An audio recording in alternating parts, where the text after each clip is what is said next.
J'ai été rejeté par Dieu en vivant comme pasteur. Comprenez-vous ce que cela signifie? Je n'étais pas dans le monde. Je n'étais pas dans un bar, dans l'adultère, dans la déviance. Je prêchais. Je pensais que c'était bien. Et pourtant, il m'a rejeté. Ce n'est pas le diable qui a tenté de me tuer. C'est Dieu qui m'a montré que ma religion était vaine. C'est lui qui m'a dit « Votre foi est morte. Vos œuvres sont vaines. » Je n'aurais jamais imaginé que ce jour-là, le 3 août 1979, serait mon dernier jour sur Terre. Ce matin-là, je me suis réveillé fatigué après avoir mal dormi, ce qui faisait déjà partie de ma routine. À l'époque, j'étais policier à la retraite, pasteur, enseignant, et j'avais consacré ma vie à l'accueil d'enfants victimes de terribles maltraitances. De plus, il participait à une campagne électorale pour le poste de shérif, et les sondages annonçaient de bonnes chances de victoire. Tout semblait parfaitement normal alors que je me préparais pour une réunion importante à la banque locale, dont le soutien politique était crucial pour ma campagne. Je n'aurais jamais imaginé que dans quelques heures, je serais entre la vie et la mort. En arrivant à la banque, ma nièce m'a aperçu et est venue m'accueillir. Au moment même où j'entrais, j'ai perdu toute force et suis tombé à genoux. Une douleur intense m'a envahi. Effrayé, j'ai dit que quelque chose n'allait pas et j'ai demandé d'annuler immédiatement le rendez-vous, car je devais rentrer chez moi. Je suis monté dans la voiture et, bien que l'hôpital fût tout près, j'ai décidé de rentrer chez moi, désespéré de trouver un endroit sûr. À mi-chemin, la sensation était terrible. J'avais l'impression que mes vêtements m'étouffaient, comme s'ils me serraient de plus en plus fort. Désespéré, j'ai arrêté la voiture sur la route très fréquentée, et j'ai commencé à arracher mes vêtements. La panique était totale, et mon esprit hurlait à l'aide. Au prix d'un effort monumental, j'ai réussi à respirer un peu mieux et à reprendre la route du retour. À mon arrivée, j'ai constaté qu'il n'y avait personne. Ma femme était sortie et mes enfants étaient à l'école. Extrêmement faible, j'ai titubé jusqu'à l'hôpital et je suis tombé par terre. Peu après, ma femme est arrivée et, constatant la gravité de la situation, m'a rapidement emmené à la clinique locale. Là, j'étais si faible que je suis retombé, cette fois face contre terre. Le médecin a immédiatement compris la gravité de mon état et a demandé une ambulance pour l'hôpital régional. C'est alors que j'ai appris la terrible nouvelle. Un ulcère silencieux avait rompu une artère vitale, provoquant une hémorragie massive, et j'étais à l'article de la mort. Pendant le trajet jusqu'à l'hôpital, ma conscience s'est lentement estompée, me plongeant dans une obscurité indescriptible. C'était un vide profond, froid et solitaire, quelque chose qu'aucun mot humain ne pouvait décrire pleinement. Je me sentais alors complètement abandonné et impuissant, jusqu'à ce qu'un événement étrange se produise. Une sorte de ruban descendit lentement devant mes yeux, tournant doucement. Sur ce ruban était clairement écrit un verset biblique. Il est réservé aux hommes de mourir une seule fois, après quoi vient le jugement. Hébreux 9, 27. Je l'ai lu 3 fois, et j'ai compris que Dieu me montrait clairement que mon heure était venue. Je ne voulais pas l'accepter, et j'ai commencé à implorer Dieu de prolonger ma vie, me souvenant d'Ézéchias, à qui Dieu avait accordé 15 années supplémentaires. C'est à ce moment-là que j'ai entendu la voix la plus douce et la plus douce de ma vie, me promettant paix, repos et sécurité, me disant simplement d'arrêter de respirer. Mais quelque chose clochait. Cette voix tentatrice semblait divine, mais je savais clairement qu'elle ne venait pas de Dieu. C'était Satan qui essayait de me piéger et de me faire entrer par la porte de la mort. J'ai immédiatement rejeté cette voix et il s'est enfui. Mon esprit a alors été retiré de mon corps par les anges, traversant un voile qui séparait le monde physique du monde spirituel. En revanche, ma première vision a été terrifiante. J'ai clairement vu la table de Satan et de ses princes des ténèbres, complotant pour dominer le monde et tromper l'Église. C'est alors que j'ai compris qu'une intense guerre spirituelle était en cours et que je n'étais absolument pas préparé à l'affronter. Dieu était sur le point de me révéler quelque chose d'encore plus profond et de plus troublant, quelque chose qui allait bouleverser ma vision de la foi et ma vie spirituelle. Je ne le savais pas encore, mais la véritable confrontation spirituelle ne faisait que commencer, et j'allais être emmené aux portes du paradis pour entendre un message de Dieu qui allait me bouleverser profondément et changer à jamais mon parcours ici-bas. Lorsque les anges m'ont sorti de cet abîme de ténèbres, je n'ai pas retrouvé la lumière que j'espérais. Au contraire, j'ai été transporté vers un lieu qui m'a marqué à jamais, le royaume des ténèbres.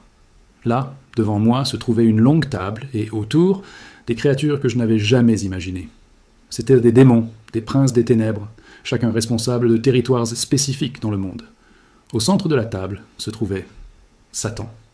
Il ne prononçait pas un mot, mais sa présence pesait comme un poids écrasant. J'ai observé en silence leurs plans pour dominer les nations, corrompre les églises et détruire la foi des saints. C'était une réunion stratégique. comme un conseil de guerre spirituel. J'ai vu comment il divisait le monde en principautés, des régions spécifiques où chaque démon agissait avec liberté et puissance.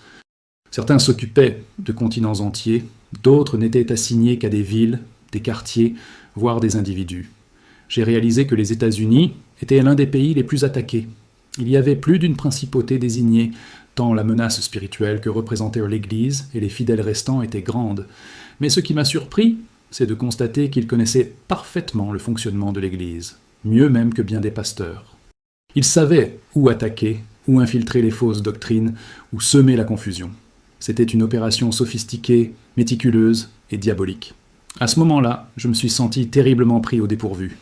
J'étais pasteur, prédicateur de la parole, mais je n'avais jamais reçu d'enseignement sérieux sur le combat spirituel. Tout au long de ma formation théologique, le diable était traité comme un symbole, presque une figure littéraire. Je me souvenais qu'enfant, je n'avais entendu qu'un seul sermon mentionnant Satan, et c'était à l'âge de 12 ans.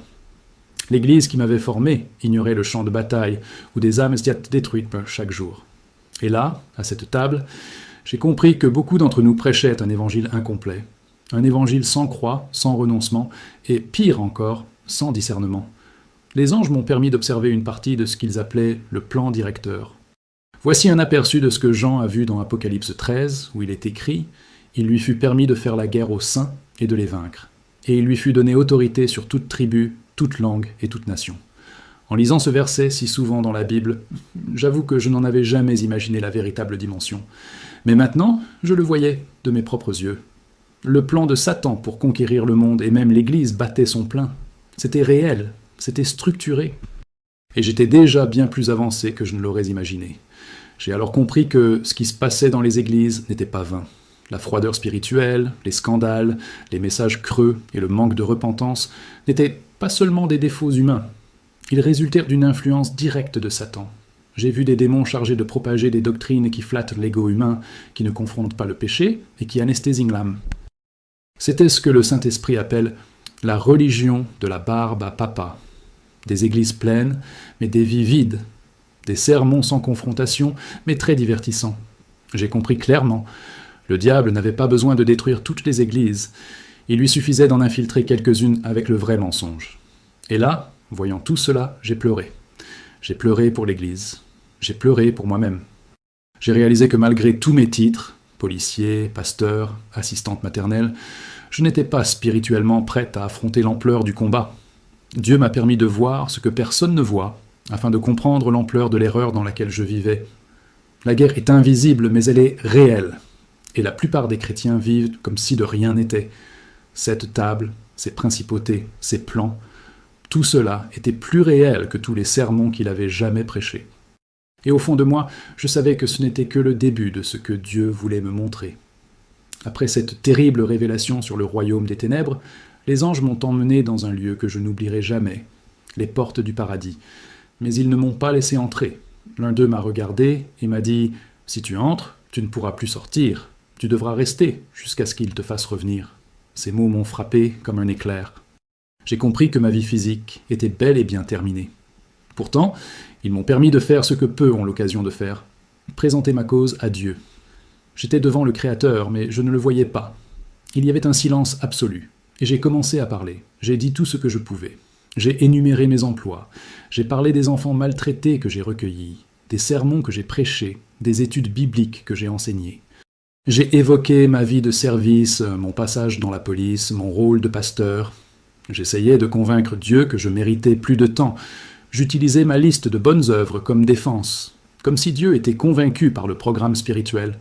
Et pendant tout ce temps, il est resté silencieux, jusqu'à ce que j'ai fini de parler. Quand mes mots ont été épuisés, il a répondu.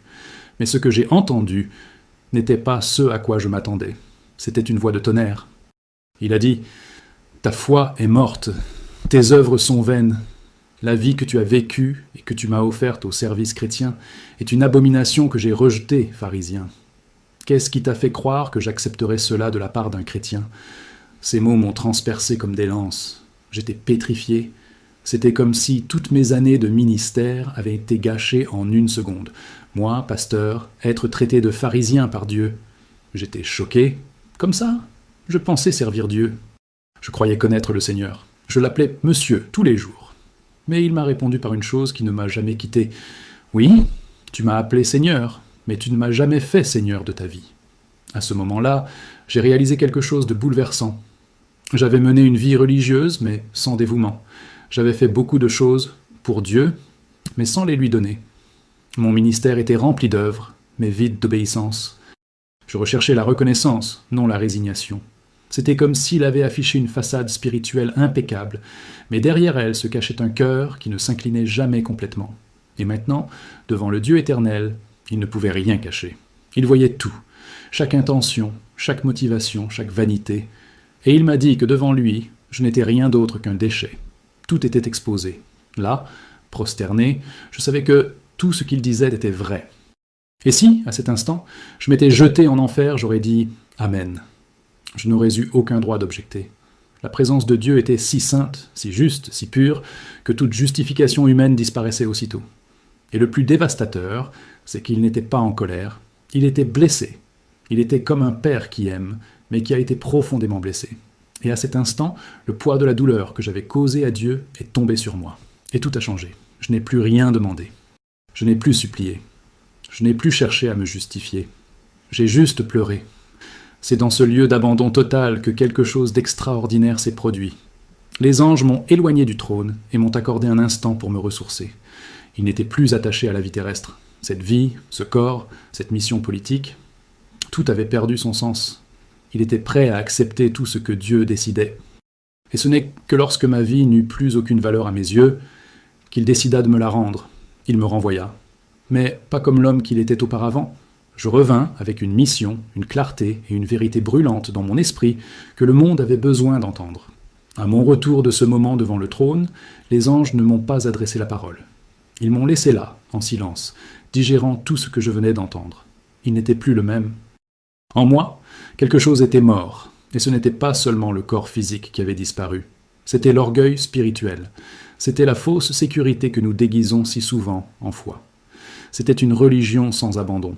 Moi qui pensais être sauvé, j'ai découvert que je vivais dans l'illusion. Et le plus choquant, c'était de savoir que des millions de chrétiens ont vécu le même mensonge que moi.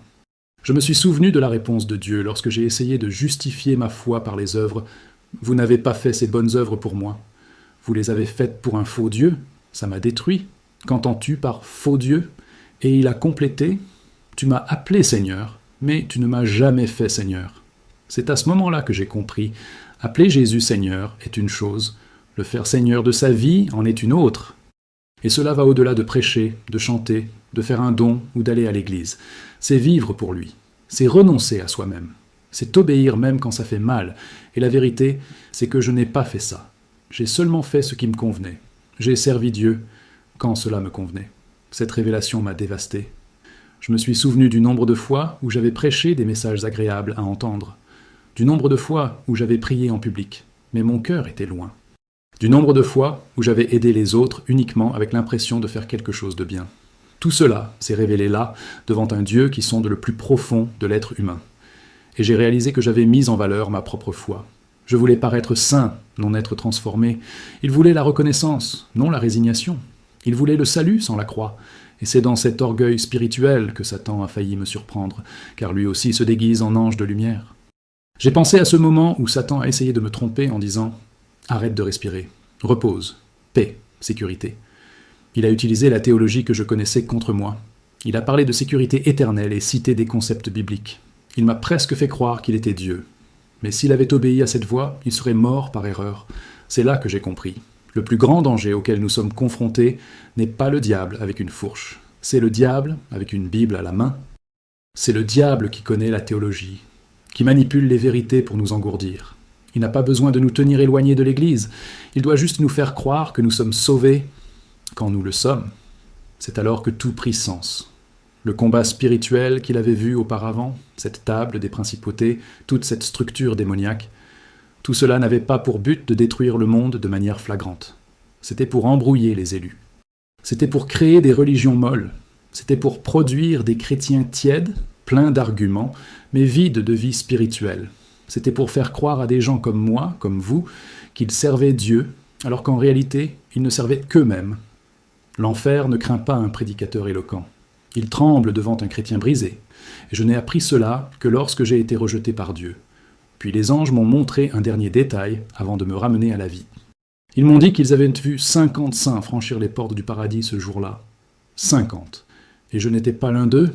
Ils ont dit « Vous avez atteint la porte, mais vous ne pouvez pas entrer. La décision lui appartient. » Et par pitié, il a décidé de me renvoyer. Mais je savais que si je retournais sur terre et continuais ainsi, la prochaine fois que je me tiendrais devant ce trône, il n'y aurait pas de seconde chance. C'était pour moi l'occasion de sensibiliser, d'ouvrir les yeux de l'Église, de dénoncer la tromperie qui tue des milliers de chrétiens. Et je suis revenu avec ce poids. Et avec cette mission, quand je suis revenu à mon corps, je ne suis pas revenu dans la gloire, je suis revenu en pleurant. Je savais qu'il m'avait offert une nouvelle chance, mais je portais aussi le poids d'une vérité que beaucoup refusent d'entendre. Le problème n'était pas le monde, mais l'Église. Le monde est déjà perdu, mais l'Église avait été trompée. Et moi aussi, en tant que partie prenante, je l'étais. Quand j'ai repris mes esprits, je n'ai pas pu oublier ce que j'avais vu. Satan n'était plus dehors. Il était déjà entré. Et le plus terrifiant était de savoir que la plupart des croyants ne s'en rendaient même pas compte. Ils continuaient à chanter, à prêcher, à applaudir, mais loin de la présence de Dieu. Je me suis souvenu de la dernière fille que nous avions accueillie à la maison avant l'anévrisme. Elle avait 18 mois. Ils l'ont trouvée enfermée dans une cage, avec un chat, tandis qu'ils la nourrissaient avec la bave de l'animal. L'agresseur a éteint les cigarettes à ses pieds. Ce n'est pas seulement un mal humain, c'est une action démoniaque. En tant que pasteur, j'ai été formé à gérer les problèmes sociaux, mais personne ne m'a enseigné le combat spirituel. Personne ne m'a dit que les démons agissent par la haine et la peur, et qu'il existe des hiérarchies entre eux. Personne ne m'a préparé à combattre des forces invisibles, et c'est cette omission que Dieu voulait combattre en moi et à travers moi. Après cette expérience, j'ai commencé à étudier tout ce qu'on ne m'avait jamais enseigné. J'ai découvert que beaucoup de pasteurs ne sont absolument pas préparés au combat spirituel. Ils prêchent pour la bénédiction, la prospérité, l'estime de soi, mais ne parlent jamais de l'enfer, ne mettent jamais en garde contre le jugement, n'affrontent jamais le péché. Et voici ce que j'ai vu prévu à la table des principautés, un christianisme domestiqué. Ils ne voulaient pas détruire l'Église, ils voulaient la transformer en quelque chose d'inoffensif, sans croix. Je ne le regrette pas, pas de sainteté, juste un club social avec de belles phrases et des promesses creuses. Et la vérité ? Elle était remplacée par des applaudissements. Je suis revenu avec un cri coincé dans la gorge, car je le savais, des millions de chrétiens courent droit en enfer, la Bible à la main, des gens sincères, certes, peut-être avec de bonnes intentions, mais mal intentionnés, des gens qui vivent comme moi, confiants en leurs propres œuvres, pensant que servir les autres suffit, que donner de l'argent purifie les péchés. Des gens qui appellent Jésus Seigneur, mais qui ne le considèrent jamais vraiment comme Seigneur. Et ce qui me fait encore souffrir aujourd'hui, c'est de savoir que si moi, en tant que pasteur, j'étais rejeté, combien d'autres sont sur le point d'entendre la même sentence de la part de Dieu ? Je me suis réveillé avec un nouveau but, ouvrir les yeux de l'Église, montrer que le ciel n'est pas réservé à ceux qui font de bonnes œuvres, mais à ceux qui sont nés de nouveau, à ceux qui meurent à eux-mêmes, à ceux qui vivent dans la sainteté, à ceux qui craignent Dieu et non les hommes. Ce message n'est pas populaire, elle n'aime pas beaucoup les chairs, mais il est le seul qui puisse sauver. Et si j'ai dû mourir pour comprendre cela, que ma mort serve à réveiller les autres, car il n'y a rien de plus tragique que de vivre toute sa vie au sein de l'Église et d'être finalement rejeté par Dieu. C'est plus réel qu'on ne le pense, c'est pourquoi je crie, c'est pourquoi je prêche, c'est pourquoi je pleure. Parce que le temps presse, la moisson est proche, et les croyants qui continuent de dormir, jouant au christianisme, seront peut-être parmi ceux qui entendront de la bouche du Christ lui-même. Éloigne-toi de moi, je ne t'ai jamais connu. Ce n'est pas ce que vous faites qui compte, c'est qui vous êtes devant Dieu. Et maintenant que je l'ai vu de mes propres yeux, j'ai le devoir de tout vous raconter. Ce n'est pas seulement mon histoire. C'est un avertissement urgent pour tous ceux qui pensent encore être sur le bon chemin, mais qui n'ont jamais vraiment connu la repentance. À mon réveil à l'hôpital, la lumière des machines et le bruit des moniteurs ne m'ont apporté aucun soulagement. Il n'était pas heureux d'être en vie. En réalité, il était ruiné, humilié. Il avait connu la vérité sans phare du paradis, du combat spirituel et du jugement éternel. Mon corps est revenu, mais mon âme était sous le choc. Je ne pouvais oublier la voix de Dieu qui disait « Votre foi est morte, vos œuvres sont vaines ». Cela résonnait dans mon esprit comme un tonnerre. Et plus encore, si je ne suis revenu que parce que j'ai finalement cessé de vouloir cette vie, C'est alors que plus rien d'autre ne comptait qu'il me l'a rendu. Ma femme m'a regardé avec un mélange de soulagement et d'étonnement.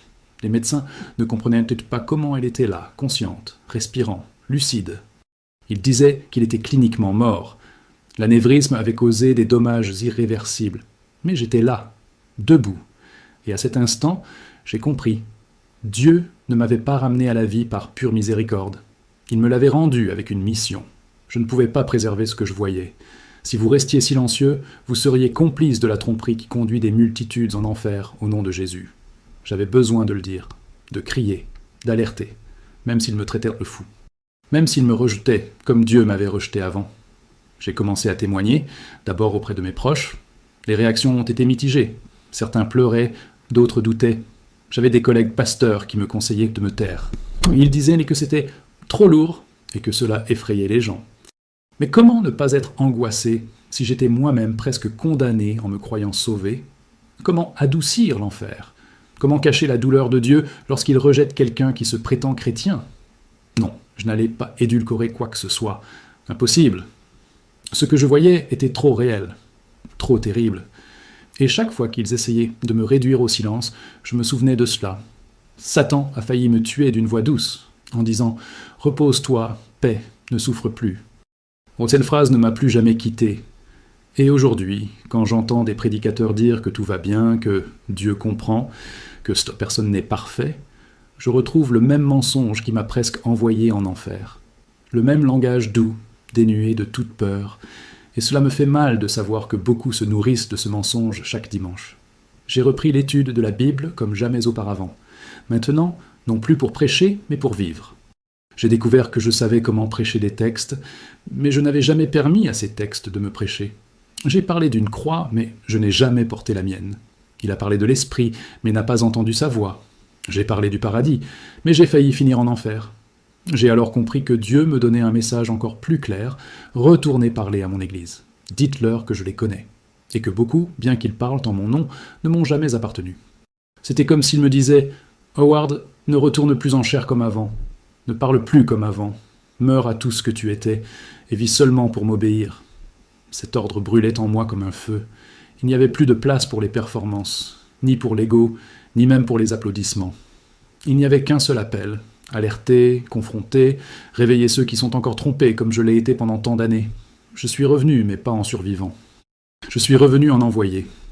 Et cela pèse lourd, car désormais, chaque fois que je me tiens sur un autel ou que j'ouvre la bouche pour parler, je sais, je ne suis pas là pour plaire aux hommes, mais pour rendre des comptes à celui qui m'a donné une seconde chance. Et je ne sais pas combien de temps il me reste. Peut-être peu, peut-être suffira-t-il pour accomplir ce qu'il m'a commandé. Mais quoi qu'il en soit, je le mènerai à bien, car mourir à nouveau ne me fait plus peur. Ce qui me terrifie, c'est de vivre sans obéir. Après avoir compris ce qui m'avait été confié, j'ai commencé à observer l'Église avec un regard différent. C'était comme si des écailles étaient tombées de mes yeux spirituels. Je voyais la tromperie derrière les belles paroles, les liturgies bien organisées, les applaudissements pour les hommes et non pour Dieu. Ce qui m'avait ému auparavant m'attristait maintenant, car il savait que l'enfer n'avait pas peur de cela. Satan ne se laisse pas ébranler par des événements massifs, par des conférences luxueuses, par des louanges devenues à la mode. Ce qu'il craint, ce sont des hommes brisés, des femmes saintes, des enfants à qui l'on enseigne la vérité. Et cela devenait de plus en plus étrange. Ils ont commencé à m'inviter à témoigner dans les églises. Au début, ils trouvaient ça intéressant. Mais quand j'ai commencé à dire ça, Dieu rejette les croyants qui vivent selon l'automatisme, qu'il appelle un pharisien confiant en ses œuvres, l'atmosphère changea. Les visages se fermèrent, les bergers se sentirent mal à l'aise. À une de ces occasions, j'ai été littéralement interrompu par un responsable qui m'a dit « Frère, c'est un message très dur, nous prêchons l'amour ici. » Et j'ai répondu « Oui, et c'est par amour que Dieu m'a rejeté. » Assez d'amour pour ne pas me laisser mourir dans l'illusion. Mais peu de gens étaient prêts à entendre cela.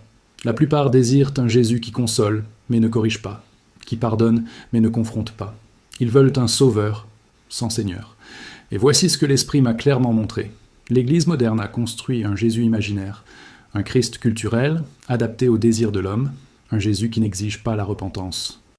Qui accepte tout, qui tolère tout, qui garde le silence face au péché. Mais ce n'est pas le Jésus de la Bible, pas le Jésus que j'ai trouvé sur le trône. Ce Jésus est un feu dévorant, saint, juste, roi, gentilhomme. Il ne négocie pas avec le péché, il ne partage pas le trône de son cœur avec les idoles, et il m'a dit de dire cela à sa petite amie. Beaucoup de ceux qui m'entendent disent « Mais je suis sauvé, j'ai accepté Jésus ». Et je réponds « Mais t'a-t-il accepté ?» Car le ciel n'est pas pour ceux qui lèvent simplement les mains en signe d'adoration. Il est pour ceux qui portent la croix quotidiennement. Il est pour ceux qui ont été purifiés, transformés, nés de nouveau. J'ai vu de mes yeux le regard de Dieu devant une vie qui semblait pieuse, mais qui était pourrie intérieurement. C'était la mienne. Et s'il m'a fait cela, il le fera à n'importe qui, peu importe le nombre de fois que vous avez prié. Si votre cœur ne s'est jamais vraiment incliné, si vous vivez selon le pilotage automatique de la religion, vous êtes en danger. Je me souviens encore aujourd'hui de ce que les anges m'ont dit. 50 sont entrés par les portes du paradis. Tu n'en faisais pas partie. Cela me hante. 50 saints. En tout, 50 seulement. Combien sont morts en pensant être sauvés? Combien étaient en chair? Combien payaient la dîme, évangélisaient, dirigeaient tes ministères, et pourtant ils ont été rejetés? Il faut le dire. Et c'est pourquoi, même s'ils me critiquent, même si parfois je garde le silence, je persiste. Car le silence de l'Église est rempli du mensonge de l'enfer. Et si personne ne crie, les pierres crieront. Aujourd'hui, je comprends le poids d'Ézéchiel 33. La sentinelle voit venir l'épée. Et si elle n'avertit pas, le sang coulera sur elle. J'ai vu l'épée. J'ai vu la sentence. J'ai vu le rejet. Et maintenant, si je n'avertis pas, le sang des trompés coulera sur moi. C'est pourquoi je parle. C'est pourquoi je vais. C'est pourquoi j'écris, je prêche, je crie. Parce que il n'y a rien de plus tragique que d'être chrétien aux yeux du monde et perdu aux yeux de Dieu. Et mon appel est de réveiller ceux qui dorment, de secouer ceux qui jouent et de rappeler à ceux qui ont oublié. Dieu est toujours saint. Et il n'a pas changé. Après que Dieu m'a ramené à la vie, j'ai commencé à voir la foi avec des yeux spirituels dont j'ignorais l'existence auparavant. J'ai réalisé que la plupart des gens dans les églises sont en pilotage automatique. Ils chantent pour chanter, ils prient pour prier. Ils lisent la Bible comme si c'était un rituel, et ils pensent que c'est suffisant. Mais je vous le dis avec toute la peur que j'éprouve depuis le jour où j'ai été rejeté. Dieu ne veut pas de performance, il veut l'abandon. Le ciel ne remarque pas combien de fois vous êtes allés adorer Dieu. Il veille à ce que vous mettiez en pratique ce que vous prêchez, à ce que vous vous effondriez quand personne ne vous regarde, à ce que votre vie lui appartienne, et pas seulement à vos paroles. La foi est devenue un système, une coutume, une culture. Mais Dieu ne parle pas de cela lorsqu'il dit « Celui qui croit sera sauvé ». Croire, c'est s'abandonner, c'est mourir à soi-même, c'est haïr le péché. Il pleure devant la présence. Mais combien d'églises connaissez-vous où l'on voit encore la repentance, où entend-on encore parler de sainteté, d'épreuve, d'enfer? Savez-vous pourquoi? Parce que ça ne marche pas. Pourquoi ne pas remplir les chaises? Parce que cela ne plaît pas aux croyants qui veulent continuer à cacher leurs péchés en coulisses. Et le pire, les dirigeants le savent, et ils restent silencieux. Mais le ciel n'est pas silencieux. Le ciel est en deuil. Le Saint-Esprit m'a fait comprendre que le problème de l'Église n'est pas l'ignorance, mais la rébellion. Car beaucoup savent ce qu'ils devraient en faire, mais choisissent de ne pas le faire. Et ils disent que c'est gratuit. Mais ce n'est pas drôle, c'est un abus de pitié. C'est faire du sang du Christ un prétexte pour continuer à vivre comme on le souhaite. Je sais de quoi je parle. J'étais cet homme. J'ai utilisé ma position, mon titre de pasteur, ma réputation, comme façade. Mais Dieu a vu ce que personne n'a vu. Et il m'a exposé, non pas publiquement, mais devant lui-même. Cela m'a détruit intérieurement pour me reconstruire véritablement. Et ce processus est douloureux. Mais sauve-toi. Beaucoup me disent « Mais je sens la présence de Dieu ». Et je réponds « La ressens-tu ou l'imagines-tu » Car aujourd'hui, beaucoup confondent émotion et onction, bruit brisé, euphorie et regret. Mais quand Dieu vient vraiment, on ne sursaute pas, on tombe. On ne s'émeut pas, on pleure, on ne discute pas, on se tait. La présence de Dieu ne masse pas l'ego, elle écrase l'orgueil. Et c'est pourquoi tant de gens rejettent la vérité. Parce qu'ils préfèrent continuer à croire en un Dieu qui approuve tout, qui accepte tout, qui s'adapte à eux. Mais ce Dieu n'est pas le Dieu de la Bible. C'est devant celui qui est un feu dévorant que mon masque est tombé, et j'ai appris qu'il n'existe pas de neutralité spirituelle. Soit on est en guerre contre le péché, soit on lui est allié. Et si on ne lutte pas, on a déjà perdu. J'ai dû mourir pour le découvrir. Et ce qui m'effraie le plus, c'est de savoir que beaucoup ne s'en rendront compte que trop tard. C'est pourquoi je vous en supplie. Cessez de vivre selon un automatisme. Cessez de vivre dans une routine religieuse. Cessez de penser qu'aller à l'église est une garantie de salut. Ce qui garantit votre salut, c'est la nouvelle naissance. C'est vraiment abandonner. C'est craindre Dieu plus que l'opinion des autres. Si vous avez encore l'impression que tout va bien, même si vous ne vous souvenez plus de la dernière fois où vous l'avez regretté, alors ce message est pour vous. Si votre foi ne vous transforme plus, si votre vie chrétienne ne vous préoccupe plus du péché, si votre cœur ne brûle plus de sainteté, vous devez tout arrêter et vous examiner. Parce que le paradis n'est pas pour ceux qui pensent y entrer. Il est pour ceux qui vivent comme s'ils y étaient déjà. Et si vous avez vécu une foi tiède, passive et superficielle, sachez que c'est à cause de personnes comme celle-là que Dieu m'a renvoyé. Non pas pour juger, mais pour avertir. Et si vous êtes arrivé jusqu'ici, c'est parce que vous avez encore le temps d'abandonner.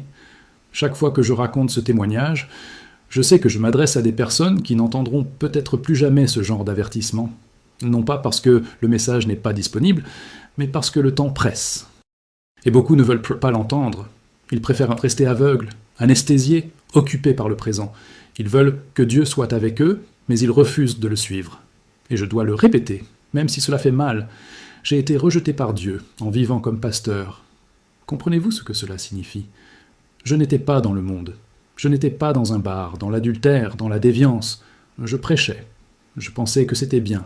Et pourtant, il m'a rejeté. Ce n'est pas le diable qui a tenté de me tuer. C'est Dieu qui m'a montré que ma religion était vaine. C'est lui qui m'a dit « Votre foi est morte, vos œuvres sont vaines ». Et il ne l'a pas dit avec colère. Il l'a dit avec douleur, triste, comme un père qui m'aimait, mais ne trouvait pas la vérité en moi. Cela m'a déchiré intérieurement. Et cela m'a fait comprendre qu'être à l'église, porter un costume, chanter des cantiques, ou même diriger un ministère ne signifie rien si votre cœur n'est pas entièrement le sien. Rien. Parce qu'il ne voit pas comme l'homme voit. Il voit l'intérieur. Et ce jour-là, ce qu'il a vu en moi, c'était de l'hypocrisie. Maintenant, je vous le demande, que verra-t-il en vous si aujourd'hui est votre dernier jour ? S'il sonde votre cœur maintenant, y trouverez-vous l'obéissance ou l'apparence ? La sainteté ou la justification, car la vérité est que beaucoup de ceux qui se disent chrétiens aujourd'hui ne supporteront pas de passer 5 minutes dans la présence réelle de Dieu. Et savez-vous pourquoi ? Parce que sa sainteté démasque, brûle, expose. Et lorsque vous êtes dans le péché, la présence de Dieu n'est pas réconfort, c'est jugement. C'est pourquoi Ésaïe, voyant le trône, dit « Oh, je suis perdu !» Et Isaïe était un prophète. Imaginez-nous. De nombreux chrétiens d'aujourd'hui ne sont pas préparés à ce qui vient. Ils attendent des miracles, des bénédictions, des promesses, mais ils ne sont pas prêts à la repentance, à la persécution, au retour du Christ. Leur foi se résume au dimanche et aux devises. Mais ils n'ont pas de communion. Ils ne sont pas brisés, ils n'ont pas peur. Et ce n'est pas mon avis. Voici ce que le Saint-Esprit a crié à cette génération. « Retourne à tes premiers amours. Sors des sentiers battus. Arrête de jouer les prêtres. Si le jugement commençait pour moi, en tant que pasteur, qu'adviendra-t-il de ceux qui ne recherchent même pas la sainteté ? Cette génération court après les plateformes, les followers, l'influence, mais ne cherche pas à être connue au ciel. Elle recherche la pertinence, mais pas la résignation. Elle recherche l'autorité, mais pas la sainteté. Elle veut des promesses, mais rejette le processus. Mais le ciel ne recherche pas les célébrités. Il recherche des serviteurs, des hommes et des femmes qui tremblent devant la parole, qui pleurent leurs péchés, qui obéissent même au prix de quelque chose. Ceux qui préfèrent tout perdre sauf la présence de Dieu, ceux-là seront trouvés, ceux-là seront sauvés. Ceux-là entendront « Venez, vous qui êtes bénis de mon Père ». Et si vous êtes arrivés jusqu'ici, ne croyez pas que ce soit le fruit du hasard. Le même Dieu qui m'a arrêté, qui m'a exposé, qui m'a détruit pour me reconstruire, est maintenant devant vous.